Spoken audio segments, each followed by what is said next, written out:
नमस्ते दोस्तों, स्वागत है आपका आपके अपने YouTube चैनल ट्रेंडिंग स्टॉक्स में। कल नए साल का पहला दिन 1 जनवरी 2025। नए साल की आपको खूब खूब शुभकामनाएं और खूब खूब बधाइयाँ। आशा करते हैं आपका नया साल आपकी ट्रेडिंग जर्नी के लिए नए नए आयाम खोल के आपको नई ऊंचाई नई शिखरों के ऊपर लेकर के जाए। तो चलिए वीडियो शुरू करते हैं। कल के दिन के लिए हमने 3 स्विंग ट्रेडिंग के लिए 3 स्टॉक्स को आइडेंटिफाई किया है, तो वीडियो को एंड तक देखिएगा। स्टॉक रिकमेंडेशन की तरह नहीं, बट स्विंग ट्रेडिंग के लिए स्टॉक्स कैसे सिलेक्ट करते हैं उस स्ट्रेटेजी सीखने के लिए तो एंड तक देखेंगे। तीनों स्टॉक्स की स्ट्रेटेजी सिलेक्शन की समझेंगे तो अच्छा खासा आप भी सीख पाएंगे और खुद से ही इस तरीके से स्विंग ट्रेडिंग के लिए स्टॉक्स को भी आइडेंटिफाई कर पाएंगे। तो पहला स्टॉक है भारती एयरटेल। भारती एयरटेल हमने क्यों सिलेक्ट किया? ये थोड़ा सा टफ टाइम चल रहा है क्योंकि मार्केट्स इतने वीक है, तो ऐसे वीक मार्केट्स में जो खूब बढ़िया तरीके से ट्रेंडिंग करते हैं वैसे ही स्टॉक्स में हमें एंट्री करनी पड़ती है स्विंग ट्रेडिंग के लिए। तो ऐसे स्टॉक्स मिल पाना एक्चुअली बहुत मुश्किल हो जाता है और ऐसे टाइम में वॉलेटिलिटी भी काफी हाई रहती है। 2-3 दिन मार्केट एकदम से गिरता है, फिर 1-2 दिन एकदम तेजी से भागता है, तो ऐसी वॉलेटिलिटी में स्विंग ट्रेडिंग से आइडेंटिफाई करना थोड़ा मुश्किल हो जाता है। हाँ, मूवमेंट हमें उसी में मिलती है, 5% हमारा उसी में निकलता है, लेकिन आइडेंटिफाई करना मुश्किल हो जाता है। तो इसलिए कुछ स्टॉक शायद रिपीट हो रहे हैं बार बार, but that is absolutely okay. कोई हर्ज की बात नहीं है। हमें इनको सिर्फ लॉजिक समझना है। चार्ट बदलता रहता है टाइम के साथ में, तो कई बार हमें उस दिन एंट्री नहीं मिलती है तो एक हफ्ते के बाद वापस स्टॉक के अंदर में एंट्री मिल सकती है। लेकिन हमें स्टॉक्स को इस तरीके से आइडेंटिफाई करना है जो बढ़िया तरीके से ट्रेंड करने वाले होते हैं।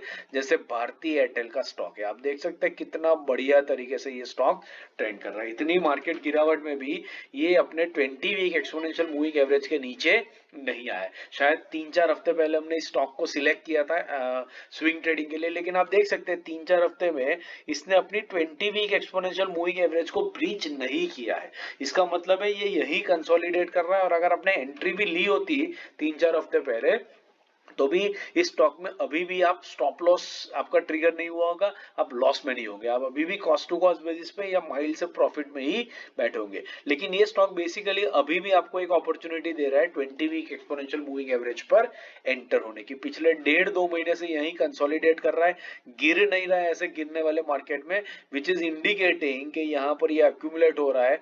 जितना भी सेलिंग प्रेशर वो अब्सॉर्ब हो जाएगा और तुरंत ये स्टॉक ऊपर की तरफ भागना शुरू करेगा। तो इसको आप अपने करंट मार्केट प्राइस जो है उसके 20 वीक एक्सपोनेंशियल मूविंग एवरेज के आसपास में पकड़ सकते हैं। तो हमने क्या किया है कि पिछले हफ्ते की कैंडल का जो लो है 1563, तो 1563 से करंट मार्केट प्राइस के बीच में बाइंग करने की कोशिश करेंगे स्टॉक के अंदर में। 1.5% की एक छोटी सी रेंज है, 5% का टारगेट रहेगा, 1548 के नीचे स्टॉप लॉस लगेगा। दूसरा स्टॉक जो हमने सिलेक्ट किया है वो है अपोलो हॉस्पिटल। अपोलो हॉस्पिटल भी भारतीय एयरटेल की तरह एक बढ़िया तरीके से ट्रेंड करने वाला स्टॉक है। आप देख सकते हैं कंटिन्यूअसली ये स्टॉक कितना बढ़िया तरीके से ट्रेंड करते ही जा रहा है, और ऐसे स्टॉक्स को ही हमें ऐसे टाइम में आइडेंटिफाई करने की जरूरत पड़ती है। तो ये स्टॉक आप देखिए यहाँ पर, अगर मैं आपको बताऊं तो ये स्टॉक काफी टाइम से अपनी yellow line that is 20 week exponential moving average पर ही सपोर्ट लेकर के बाउंस करता रहता है। कभी कभार ये अपने 50 वीक एक्सपोनेंशियल मूविंग एवरेज पे आता है, जो आप यहाँ पर देख सकते हैं। अदरवाइज ये जनरली अपनी 20 वीक एक्सपोनेंशियल मूविंग एवरेज पर ही ट्रेंड करता है, और रिसेंटली स्टॉक एग्जैक्टली इसी लेवल के ऊपर ट्रेंड कर रहा है। और हो सकता है मार्केट की वीकनेस में ये एक डिप यहां तक लगा दे 20 वीक एक्सपोनेंशियल मूविंग एवरेज तक, जो है 7000 का लेवल। तो ये 7000 के लेवल से कुछ 4% ऊपर है, दूर है।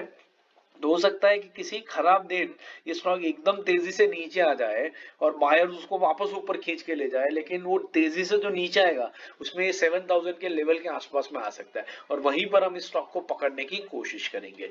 तो इसके जो लेवल्स है वो नोट कर लीजिए, 7000 से 7210, 3% की एक रेंज में हम इसमें एंट्री करने की कोशिश करेंगे। स्टॉप लॉस लगेगा 6930 के नीचे, और जितना डीपर एंट्री लिया उतना आप डीपर स्टॉप लॉस भी लगा सकते हैं। अगर आपने किसी और लेवल पर एंटर किया तो वहां से भी 1% या 7000, आइडियली 7000 के नीचे स्टॉप लॉस बढ़िया रहेगा, लेकिन आप अपने हिसाब से इसको लगा सकते हैं। रिस्क रिवॉर्ड आपका चेंज हो जाएगा, स्टॉक के फंडामेंट टेक्निकल्स बिल्कुल भी चेंज नहीं होते हैं।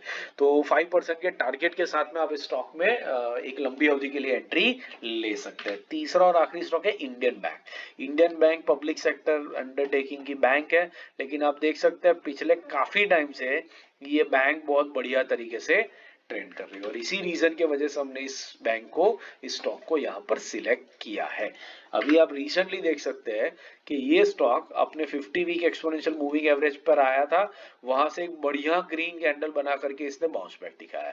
उसके बाद वापस ये 50 वीक एक्सपोनेंशियल मूविंग एवरेज पे आया, उसी हफ्ते में रिजेक्शन लेकर के ऊपर चला गया। अभी ये वापस इस लेवल को अप्रोच करने की कोशिश कर रहा है, जहां पर हम इसमें एंट्री करने की कोशिश करेंगे एंड वी विल एक्सपेक्ट कि ये स्टॉक यहाँ से ऊपर की तरफ भागे और हमें 5% का टारगेट दे करके जाए। ये अगर कैंडल की मैं बात करूं 17% का मूवमेंट है, 5% का मूवमेंट तो ऐसे चुटकी बजाते ये निकाल देगा अगर यहाँ से ये बाउंस बैक ले लेगा तो। और अगर नीचे आता है तो स्टॉप लॉस आपका लगा हुआ है 50 वीक एक्सपोनेंशियल मूविंग एवरेज के ऊपर, तो कम रिस्क के साथ में बढ़िया रिवॉर्ड के लिए आप इस स्टॉक के अंदर में प्ले कर सकते हैं। इस रीजन से हमने इसको सिलेक्ट किया है। तो इसका जो 50 वीक एक्सपोनेंशियल मूविंग एवरेज का लेवल है 519, तो 519 से 529 2% की रेंज में बाइंग करने की कोशिश करेंगे। 5% का टारगेट रहेगा, 514 के नीचे स्टॉप लॉस लगाएंगे। आशा करता हूं ये स्टॉक सिलेक्शन का लॉजिक आपने पूरा वीडियो एंड तक देखा, इसलिए अच्छे से आपको समझ में आया है। समझ में आया तो वीडियो को लाइक जरूर कीजिएगा और अपने दोस्तों के साथ इसको शेयर भी जरूर से कीजिएगा। बाकी मैंने इंट्राडे, स्विंग, पोजिशनल और सेक्टरल एनालिसिस के वीडियो स्क्रीन पे रख दिए, इनको देखिए, सीखते रहिए और मार्केट से पैसा कमाते रहिए। Thank you and have a wonderful trading year.